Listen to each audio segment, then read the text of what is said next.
A short passage from The Adventure of the Copper Beeches by Sir Arthur Conan Doyle. Reprinted in The Adventures of Sherlock Holmes, published 1892, first published in the Strand magazine in June 1892.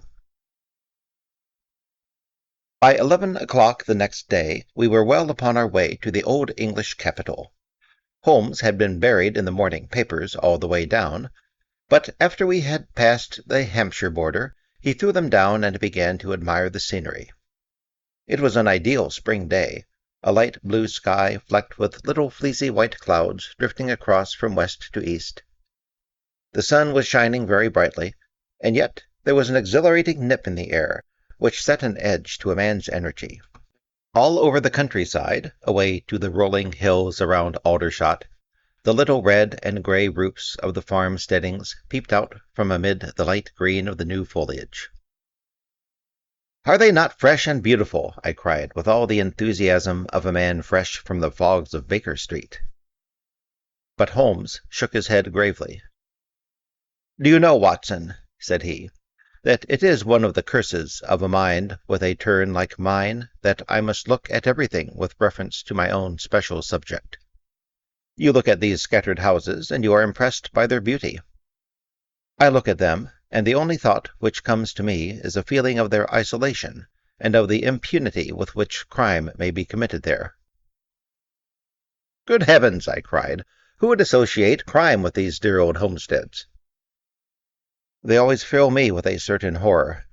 It is my belief, Watson, founded upon my experience, that the lowest and vilest alleys in London do not present a more dreadful record of sin than does the smiling and beautiful countryside."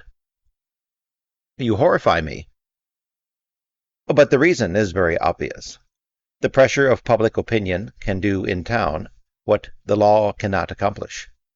There is no lane so vile that the scream of a tortured child, or the thud of a drunkard's blow, does not beget sympathy and indignation among the neighbors, and then the whole machinery of justice is ever so close that a word of complaint can set it going, and there is but a step between the crime and the dock. But look at these lonely houses, each in its own fields, filled for the most part with poor ignorant folk who know little of the law. Think of the deeds of hellish cruelty, the hidden wickedness which may go on year in, year out in such places, and none the wiser.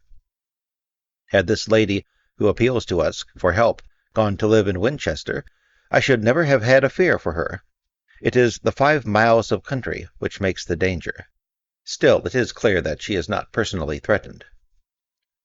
"No, if she can come to Winchester to meet us, she can get away." "Quite so. She has her freedom." "What can be the matter, then? Can you suggest no explanation?"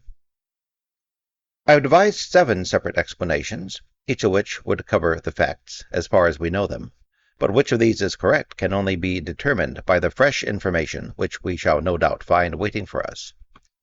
Well, there is the tower of the cathedral, and we shall soon learn all that Miss Hunter has to tell." Thank you for listening.